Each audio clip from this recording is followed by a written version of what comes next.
What is going on, everybody? Welcome to the All Out Blitz podcast with Jeff and Brady. Before we get started, I, of course, just want to say this is our 100th episode.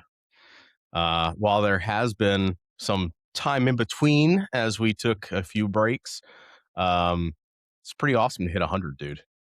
Oh, yeah, it's great. Like I said before, I think if we didn't take 2-year breaks twice, I think we probably could be batting for 300 right now, but Exactly. it's We'll get hey, there. We'll get there. better late than never, you know? Absolutely. Yeah. So hit the 100 mark today. Today, of course, is Wednesday, January 28th.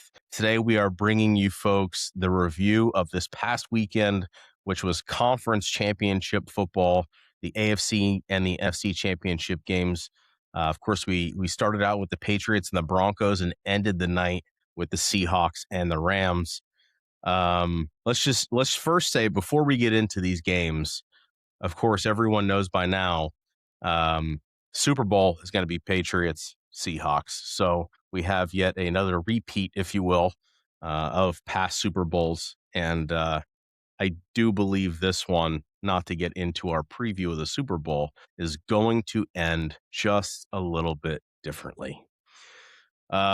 Let's start off with the AFC Championship game. We're going to jump right into these games. We're going to finish out today's episode with all of the coaching news and movement that has been going on, which is absolutely crazy, and also fully expect some GM news coming out of some places here over the next couple of days. So AFC Championship game, Patriots, Broncos. Guys, if you were looking for fireworks, this was not that game. If you were looking for people to put on clinics, this was not that game. The Patriots were able to grind out a 10-7 win over Denver to punch their ticket to the Super Bowl. My quick take on it, this really seemed like an old school type of football game. The weather itself, it started out sunny, became bad very, very quickly. Snow, just ridiculous, just causing all kinds of issues throughout the game, which, of course, we saw the weekend before. We understand how that can affect things. To be honest with you, this game did not go as I expected. Trying to put it into words. I mean, both teams battled with the weather, so you can't really use that as a marker, right? I don't know. I'm just going to say if the Patriots play this way in the Super Bowl, they're going to get smacked around. Drake May did not look like an MVP, regardless of weather. You're going against Jarrett Stidham, and to be honest with you, if Stidham didn't make the one mistake that he made, I don't think the Patriots win that football game. What are your thoughts? Man, I think the weather, honestly, it did affect both teams. I think at the end of the day, I don't think either team would have scored 20 points that game. Like, it's just neither one of them, I feel like, can honestly get moving. And it's really weird that it's like Drake May and a backup quarterback played on the same level relatively. Dude, but yeah, I think Stidham, honestly, like I said, it was a defensive game for sure. And I think that was really the expectation. I think personally, I just expected a lot more out of New England's offense. We're talking about Drake May being in the MVP conversation. I think this game, regardless, and you can look at it, was this one of May's best because his best games because he didn't commit any mistakes? Dude, he went 10 of 21 for 86 yards. No touchdowns, no picks. Yes, he ran one in.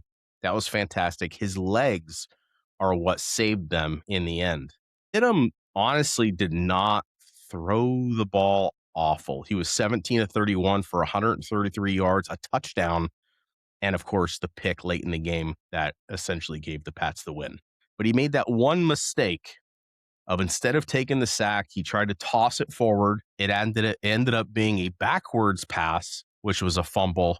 The Patriots picked it up on that drive they scored, which essentially gave them those 7 points. Yeah, I mean, it's neither team, like I said, I feel like could honestly move the ball. And since the Patriots just got that one play where they were able to score on it. And yeah, I mean, honestly, Garrett didn't look half bad, honestly. I mean, I didn't think he'd play like garbage, but he didn't look half bad, honestly. He could probably be a starter somewhere in the league. Yeah, overall thoughts in this game, I was correct in thinking the NFC game was going to be a lot better, and I was, again, correct in saying that. But yeah, man, I just, my quick thoughts on the Super Bowl before we go into the actual episode itself is, I'm excited. I don't know if people are throwing fits about it or whatever, but me personally, I'm excited to watch it, honestly. Yeah, I agree. I'm looking forward to it. I think there's a lot of things we're definitely going to get into as we talk about the preview. Um, going through this week and of course next week to get into the game. There's a lot of interesting things that I believe are gonna honestly just come about this week as you get through media week of the Super Bowl. Um, next week leading into that, I think it's gonna be interesting. But it has a potential to be a really, really good football game. Again, just like the Broncos and the Patriots. Um, very good defenses. Very good defenses. But again, we'll get into that in the next episode. So let's chat a little bit about the run game because both of these teams, the Broncos and the Patriots, usually have pretty solid run games. Now, the Patriots and the Broncos also have a very good run defense. So I honestly expected maybe one or two just break off runs where somebody would cut one off for 30, 40, 50 yards. Nothing happened. Honestly, it was from a fan's perspective, it was a very boring game to me. I don't know. I agree with you. The NFC Championship game was phenomenal, and we're going to get there in a second. Um, yeah, I don't know. This game was very underwhelming to me, and I don't think it had to do with the weather. Um, It just kind of went by very quickly. It did not feel like an AFC Championship game to me. No, I agree. Honestly, it's just I wish the weather wouldn't have happened because I feel like it 110% would have been a different game. It's you can't change anything now. I mean, I think it's a lot more fun of a game, just in general, if Bo Nix is playing. I don't know. It's there's not much to say about it. Patriots won 10-7. It was boring. Honestly, you can even attest to this. I took a nap during the entirety of the first quarter and didn't miss anything. You really did. Well, you did miss something. You missed the giant bomb by Stidham, the 52-yarder. That was an absolutely beautiful dime. And then, of course, they went ahead and scored on that drive. So their offense actually had more success than the Patriots within that game. And that's why I think, if Bo Nix did play, I think he honestly probably would have done better than Stidham, and they probably would have pulled out that win. I personally just, even with Denver being the 1 seed, I never expected it to really be that close of a game. I always thought the Patriots were honestly going to win, even though I said Denver's going to. That was just me trying to get up in my losing streak of our picks. I just never figured it was going to be that close with Jarrett Stidham there. So I guess I was slightly impressed by the way that he was able to handle himself. Because the Patriots brought it, dude. The defense brought a lot of pressure. So I mean, kudos to him. Definitely think he's a solid QB. Being able to just come in there after a week of prep for an AFC Championship game, I think he did an awesome job. Yeah, I mean, I'll shout out to Jarrett Stidham, honestly. I think he's definitely at minimum earned a backup job somewhere. We know he can definitely play whenever he needs to, and it's like you're playing in such a high stake like that. That's like AFC Championship game, the game right before the Super Bowl, and then obviously he massively slowed down after the snow started pouring, but so did Drake May. And yeah, I mean, not a lot of guys are going to be confident, if at all, going into an AFC Championship, like starting in an AFC Championship game just in general. So, yeah, I think he played perfectly fine for what needed to happen. Yeah, I do think that this game in itself, and I'm sure, honestly, I could be surprised just because of the other news that came out recently. Well, just yesterday about Bill Belichick not being a first ballot Hall of Famer. I guess you just really never know what voters are going to say. So if you didn't hear that, you just heard it here that somehow the coach with the most Super Bowl wins is not a first ballot Hall of Famer. Absolutely crazy. That's a different topic. We'll get into that when we talk about coaching stuff. But I do think that this, I think, solidified, and we're going to get into it here in just a second, Matt Stafford as the MVP this year. We talked about it in the last episode about Offensive Player of the Year, how Drake May was there. We also mentioned how both of us honestly feel that if you're up for the MVP award, you shouldn't be in another category. That's just absolutely pointless. But I think when we talk about right now, the Seahawks-Rams game, I think this helps solidify Stafford even in a loss as this year's league MVP. So let's get into Seahawks Rams. Of course, this was the Sunday night game, NFC Championship. Now, this game, if you like points, if you like explosive passing plays, late game tension, things like that, man, this game absolutely delivered in every way, shape, and form. Seattle wins the game to head to the Super Bowl. They won 31-27. It was just, it just went back and forth all game. Seattle jumped out early, of course, to the lead. The run game was clicking. Arnold just played an unbelievable game, but just big plays all game long, and it just turned into a shootout. And Seattle finished with close to 400 yards of offense. The Rams finished with almost 500 yards of offense, a couple turnovers here and there, and essentially decided the game. And it was just an absolute monster of a game. I absolutely loved watching it. It was a lot of fun. And exactly what I expected between these two teams. Yes, this was the complete polar opposite of the AFC Championship, and this was exactly what playoff football should be. This was exactly what NFC Championship football should, or just championship round football should be. Like, man, it was just back and forth and back and forth and back and forth. Like, it was a fantastic viewing pleasure as a fan, and like I said, man, I said the first two games they had were fantastic. I wouldn't understand why number 3 wouldn't be, and it absolutely was. So there's everything it needed to be and more.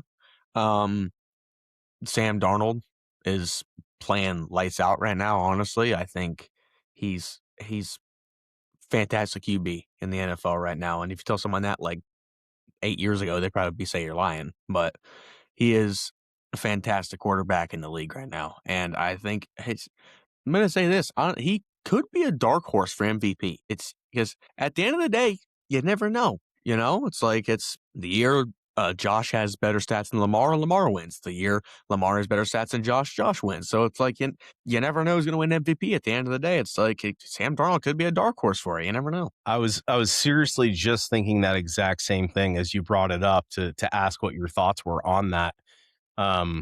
Because honestly, what is stopping it at this point? Like, what is the major difference between these two other than Stafford being older? Another question for you, just because, we all know the story of Sam Darnold. The Jet stuff, the seeing ghosts, lighting it up last year, essentially going to Seattle this year, really picking up where he left off. So it doesn't really seem right to say, well, it was the scheme. It was I had Justin Jefferson. Oh, I have this. Oh, I have that. He came in from day one with Seattle and has been playing phenomenal. And when it comes down to him needing to make plays, injured ribs or not, he throws for 346 yards, 3 touchdowns, and no turnovers. Now, you can't say this one game erased everything, but do you think this is a game that validates that Sam Darnold years ago was worth that first round pick and that it was just a bad situation with the Jets? Because I honestly, you watch him and you watch his development with the Jets, and it was all over the place. And of course, the Jets were not good. So seeing him last year, seeing him this year, I think he's one where it just took a little bit of time. It took the right coaching. It took the right people around him. Now it's bringing out who he actually is. And it's honestly really fun to watch. Yeah, absolutely. He's just I think it is the situation. It's because if you think about any Jets quarterback ever, when have you known the last one to actually be good during their time with the Jets? It's been a while. And then it's you go put him on the 49ers, and it's oh, well, he's with Kyle Shanahan. He's got to do good, right? It's well, maybe that during that time, he should have been good or whatnot. Oh, he was still the backup there, though. He was never the surefire starter in San Francisco. You then go move him to Minnesota, where Kevin O'Connell's a fantastic quarterbacks coach, and he knows how to work with any quarterback under the sun, and he's fantastic. You go make him the starter, he's slinging it to Justin Jefferson and Jordan Addison, and he looks fantastic.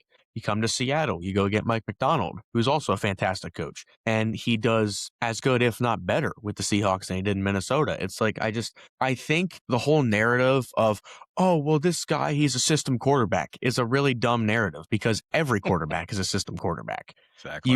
You put Jalen Hurts in the Jet situation, he's going to do garbage. You put Josh Allen even in the Jet situation, he's not going to do nearly as good as he's doing right now. It's like every quarterback is a system quarterback. You got to find the right system to put him in, and when they do that, they'll do fantastic.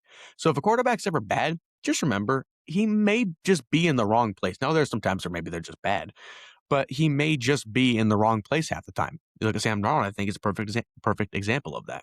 Yeah, I think at 110% he was worth the first round pick. And yeah, as years go by, I think he just makes his value even more known. Like that dude, seriously, in my heart, I believe he is a dark horse for MVP this year. Yeah, without a doubt. I mean, you look at, I mean, JSN went completely off in this game. 10 catches, 153 yards and a touchdown. He was always in open space. I mean, they had him in the slot, they had him out wide. That's his Justin Jefferson now, and I hate to compare the two because they're very different. There are some things that they do that are pretty identical. Jefferson, of course, is a fantastic wide receiver. JSN is just coming into the league, just making his own.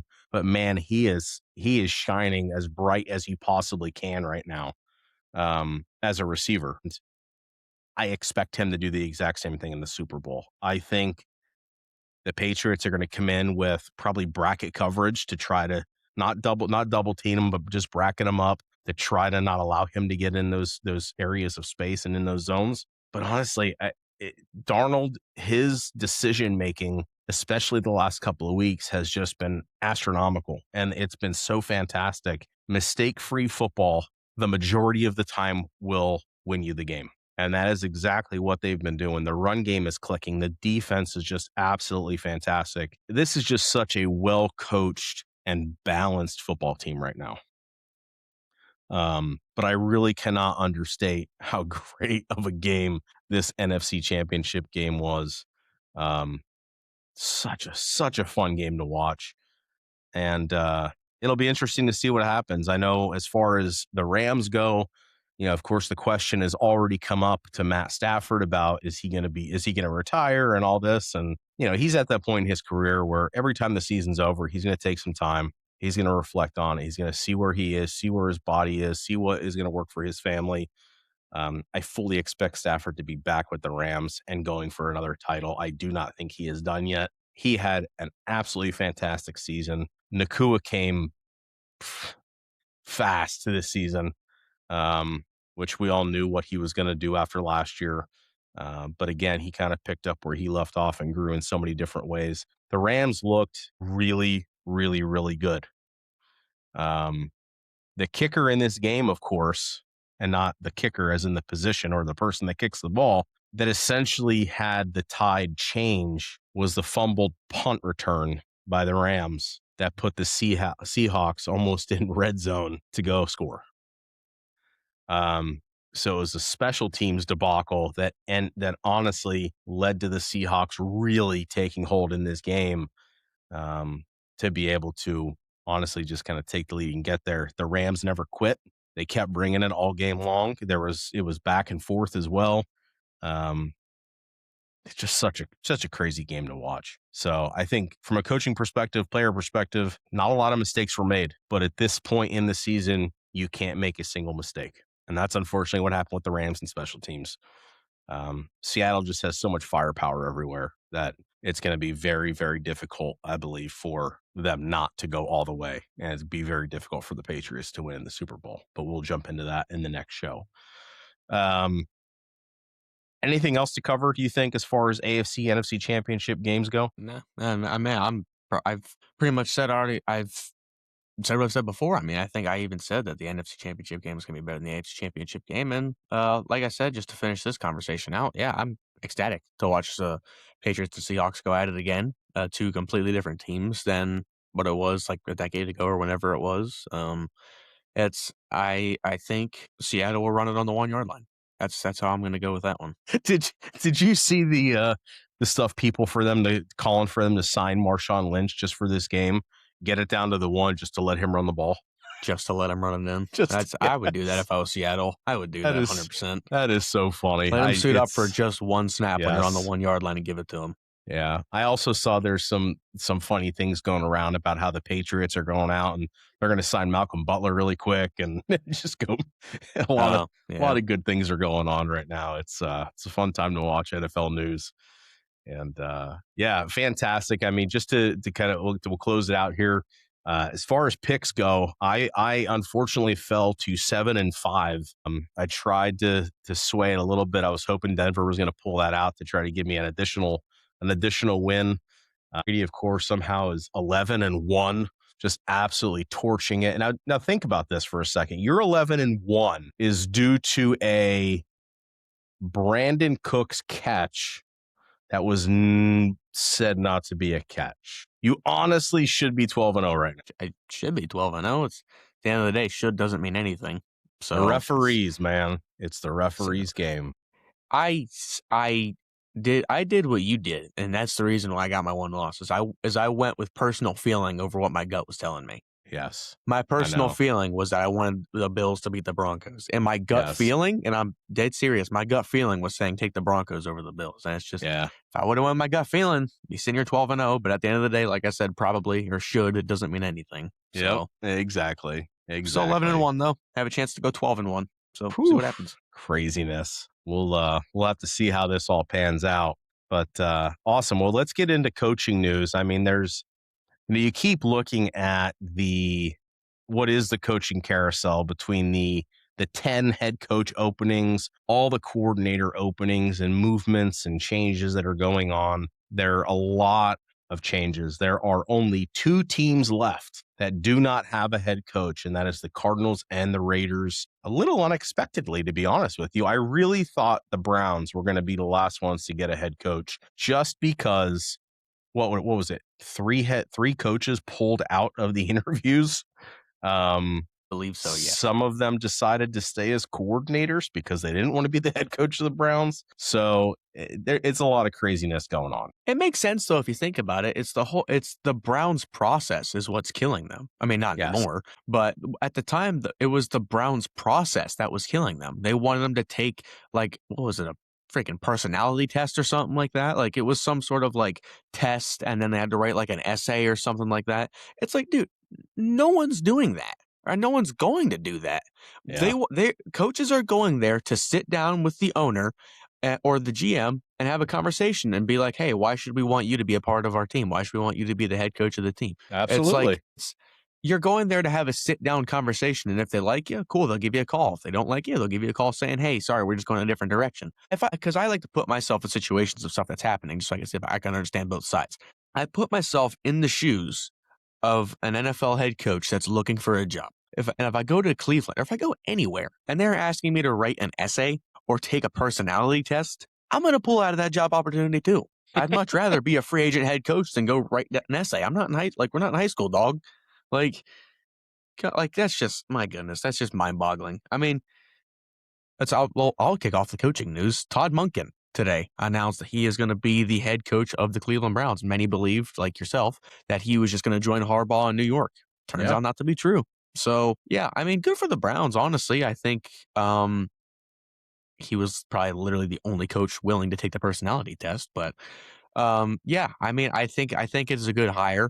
Todd Monken's a very smart individual when it comes to offense. So, yeah, I think it was a very good hire. Yeah, just a few years ago, he was winning national championships with the Dogs. It's true. So he's got winning pedigree in him. It's an interesting choice. Old school, hard-nosed kind of guy. I'll be very interested to see the type of staff he puts together. I do believe Jim Schwartz is staying on as a defensive coordinator. They were also looking at him potentially just to promote him into the head coach if no one else was taking it. But as far as offensive coordinator, I'm sure Monken, I feel Monken may call the plays anyway. Him being the offensive guy, but he might get an offensive coordinator in there and maybe he'll switch it up. Who knows? But I like the hire for the Browns. We'll see what he does with the personnel that he is given and how they can start to make the change in Cleveland. Yeah, I mean, like I said, I think it's a very good hire there. Yeah, back to what we were saying earlier with the 2 head coach openings being the Cardinals and the Raiders. I'm going to be 100% with you. I think the Raiders is probably the better choice there out of the 2 if I was a free agent head coach still. Moving on, though, it also got announced, I believe it was yesterday, Brian Dable. Oh, we got Buffalo news to talk about. Brian Dable is the new OC over there in Tennessee, working under Robert Saleh, two former New York, New Jersey, whatever you want to say, head coaches, just working together. I think it's a good thing for the Titans. Go help out Cam Ward, and Yep. yeah, I think he's perfect for that offense over there. Go get a young QB. Go get a guy who's not afraid to get in his face if need to be. So I think it's a good hire for Tennessee. I completely agree. You know, if he didn't get, which he didn't get, the Buffalo head coaching job, I do think Tennessee was the best. You have a very raw rocket of an arm young quarterback that needs to be molded into an NFL star with Cam Ward. And Brian Dable's very, very, very good at doing that. We saw what he was able to do with Josh Allen.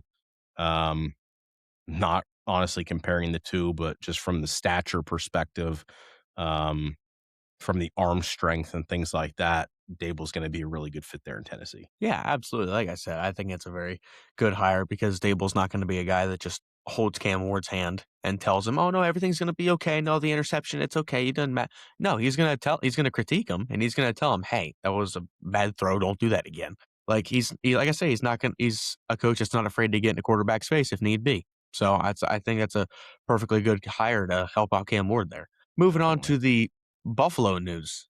Probably the coaching move that all Bills fans did not want to happen. I mean, majority, just be honest. The Bills promoted offensive coordinator Joe Brady to now be the head coach of the Buffalo Bills. What are your thoughts on that? You know, I have a lot of thoughts. I have a lot of feelings about it. I There's so much more that is coming out in the news now since that has been done. Um, there's a lot going on now that there was stuff behind the scenes between players and McDermott. Um, not necessarily awful things, but to where it makes sense to potentially find a new leader for that program. I didn't There was just so much within the offensive play calling with the talent that was there in Buffalo that I did not want them to just promote Joe Brady. I think that seems like the very lazy thing to do. However, there are potential reports out, well, there are reports out there that potentially Joe Brady was being handcuffed by McDermott with his play calling to not open things up. Whether that is true, none of us will likely ever know. I am more than and not that I have a say in this, but more than happy to give him the benefit of the doubt. Joe Brady had to step into the offensive coordinator's shoes a few years ago when they relieved Ken Dorsey as the offensive coordinator. Absolutely phenomenal. Took Josh Allen to another level, coached him, and worked with them through his MVP season. Honestly, fairly quiet through this. Tomorrow is his press conference. I'm absolutely going to watch that. I believe it's tomorrow anyway, if I remember right. I lose track of my days right now. Gonna watch that and just kind of see what he has to say. It was confirmed that Josh was not in the actual decision making. He gave his opinions. He was in most of the meetings. I'm sure he has to be okay with it. There were other offensive players that they talked to postseason, asking about how Joe Brady's going to take all these, head coaching interviews and things like that. And they were saying that they were hoping that he wouldn't go again. He was up for a lot of different jobs and it looked like other teams were about to pull the trigger. So I could see maybe that's where Buffalo got a little bit nervous. I did see Spencer Brown put out on Instagram this morning just a picture of Joe Brady. I know the offensive line loves him. So it does seem like it's still in the right direction. It just to make a change, and they weren't making a change to really shake everything up. Sometimes you have to make a change just to make a change, and that's understandable. So I am okay with it. I think it's okay. I'm willing to see what the season looks like. He's going to continue calling the offense. I would love to see him get an actual offensive coordinator in though to help with things because he is going to be very, very busy and possibly very overwhelmed. Defensively, they're going to bring a new coordinator in. Special teams, I want to say they already have somebody in there. So things are moving along, but Buffalo is going to look a little bit different. I do think with the defensive guy that we're looking into, I cannot remember his name off the top of my head right now, but he runs a different scheme than what they are used to and what they've been running under McDermott. So that defense, I think, is going to have a whole new look next year. Yeah, definitely. I think if I just try and think off the top of my head, I can't like massively think of any guys who are like offensively fit or defensively fit to be coordinators, but I guarantee Buffalo's gonna go out and get somebody good. On If they to can, if they can grab Davis Webb, which played with Josh, is used to Buffalo. If they can bring him in, whether it's the QB coach, the offensive coordinator, whatever it is, I think that would lend to, again, just culture and locker room and leadership. Because that's another guy that's getting head coaching opportunities or interviews for opportunities. So to bring him in and maybe make him an OC, let him take that next step with Buffalo, I think would be really good for his career and possibly really good for Buffalo at the same time. Yeah, definitely. I mean, I think, um, yeah, I mean, I think my personal thoughts on the Joe Brady move. I initially I wasn't a fan of it, like I I did feel like not the like him at majority all of the first. crowd. Um, but now that I'm just seeing how much like the play, because James Cook was another one like Spencer Brown. He just put out a picture of himself and um Joe Brady out there. Yeah. How much the players seem to actually like want him to be the head coach, like it's or how much players just like him. It's like I think it was a good move at the end of the Yeah. day there. But yeah, uh, moving along to Jags news, their offensive coordinator and defensive coordinator are both going to be staying in Jacksonville. The biggest one being the offensive coordinator, Udinski. He was getting a lot of coaching calls. I know it was definitely up there within Buffalo's circle. But, yeah, I think for Jacksonville, both of those moves are fantastic. Jacksonville is 110% going in the right direction. And I think keeping both their coordinators there was definitely the right move to make. Yeah, I think them being able to keep Udinski is huge for Trevor Lawrence and that offense. You saw that first year with Detroit when they did really, really well and they were able to hang on to Ben Johnson for one more year. They went, what was it, 15-2 or something, and just, kind of fell apart there in the playoffs, which was completely unexpected. I almost feel like it's that kind of situation. I think next offseason, we're going to be talking about Udinski again. I think that's just going to be another guy that's year after year until he gets that shot. I think we're going to keep talking about him. Yeah, definitely. I mean, I think he's a very talented guy, and I think once again, I think next year, as long as he doesn't lose a step, I think he's definitely going to be getting more head coaching calls. Yeah. But yeah, I mean, that's all I could really think of for coaching is off the top of my head. Do you know anything else that I might be forgetting? Yeah, well, let's talk about coordinators a little bit. So, of course, we have, we talked about the last episode. The Bucks picked up Zach Robinson as the OC. They also just signed their special teams coordinator, Danny Smith. He he came from the Steelers as a longtime special teams coordinator. He was always the guy that was, kind of like the Pete Carroll, the giant thing of bubblegum in his mouth, and very passionate about what they do. Very, very good special teams coordinator. Um, Falcons, of course, I watched the Stefanski press conference. I think that went about as well as you could. It looks like both of them were very, very much so in lockstep with creating a vision there in Atlanta. Stefanski brought Tommy Reese over as the offensive coordinator. He'll be calling plays, I'm sure, with Stefanski over the top. And then they also grabbed Craig Ackerman as the special teams coordinator. Of course, they're keeping Coach Brick there on defense. So lots of stuff there. GM news, it looks like Atlanta seems to be narrowing down, finishing up and bringing second in-person interviews with Cunningham from the Bears and then also the guy from the Texans. And I honestly feel like they're gonna name him probably by the end of the week. That's how, and I know I said that like a week or two ago. I thought it was gonna move a lot quicker, but now that the press conference is done, it really seemed like they're narrowing it down. Cunningham, I think, is killing the interviews. I have a strong suspicion that he's going to be the next GM there in Atlanta.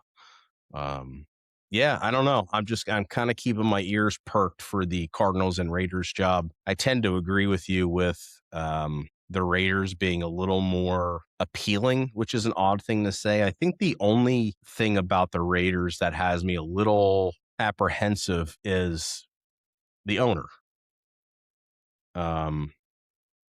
Davis. I don't know.